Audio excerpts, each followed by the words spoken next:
just wanted to have a quick chat with you about those kind of people that give you caustic comments. You know, they're nasty little comments, and a lot of the time you don't know where that's. You think, well, where did that come from? I didn't deserve that.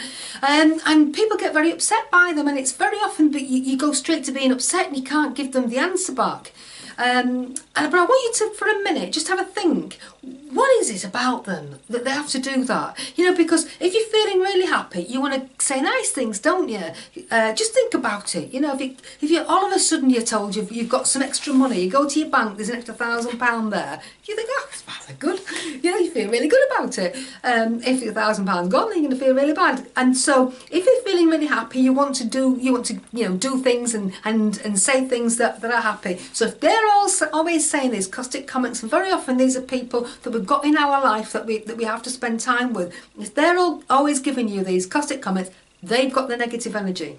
Now, the thing is, when you take on board what they say, you take on board that negative energy. But if you give an answer, so if you're thinking, I'm going to give you a right nasty answer, they've been nasty to me, I'm going to be nasty back, you're they're giving the negative energy, and you're downloading, you're taking it on board. Because very often if you give them a nasty comment, it doesn't often make you feel that good. So think about it, and think about if you want to get into that, because really you just want that person to step away. And sometimes it's hard because or somebody says something to you and it's really upsetting, you kind of like, oh, you're still reeling from it, and you can't answer. So it's, you know, I've got a couple of comments here. I've been doing a bit of research to get you some really good answers. So I hope you like these. I like these, so I'm looking forward to going through them with you. But do think about whether you actually want to give them the answer, because I don't want you to download this negative energy. However, if it makes you feel really good, all the better. So do think about it. Another thing you can do is just use humour. That's really, really good. Really get them with that, and just make them look as small as possible. I know somebody who's got big ears, right? And they said that they had these people who were always making fun of them, and I just said, just say, sorry, you what? Can you say it again? Say it again. You what? And it just shuts them up.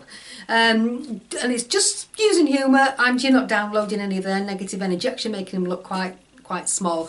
But here's a few answers that I really liked.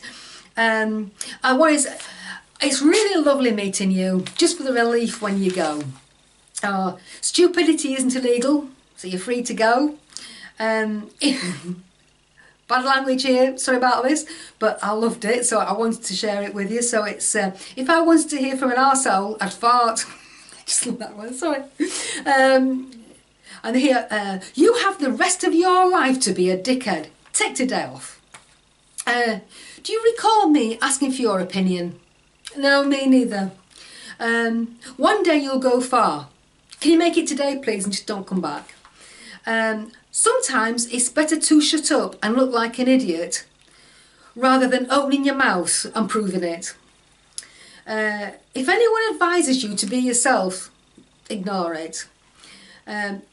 Everyone can be a dickhead once in a while, but you're abusing the privilege. Sorry, I missed that. I don't speak bullshit. If ignorance is bliss, you must be ecstatic. Please don't homeschool your kids. And just another couple was, oh, the village just called. They'd like their idiot back. And I was going to give you a nasty look, but I see you've already got one.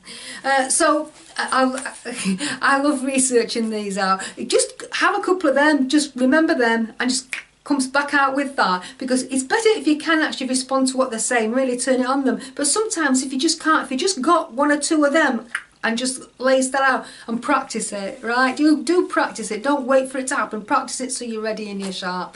But I just want to get over to think about the negativity that these people have got. How bad is it that they've got all of that, that some of it has to creep out and be nasty? So try not to get involved too much with it, and please don't download that negative energy. All right then. If you want to get in touch with me, please do. It's Julie@catchyourfall.co.uk.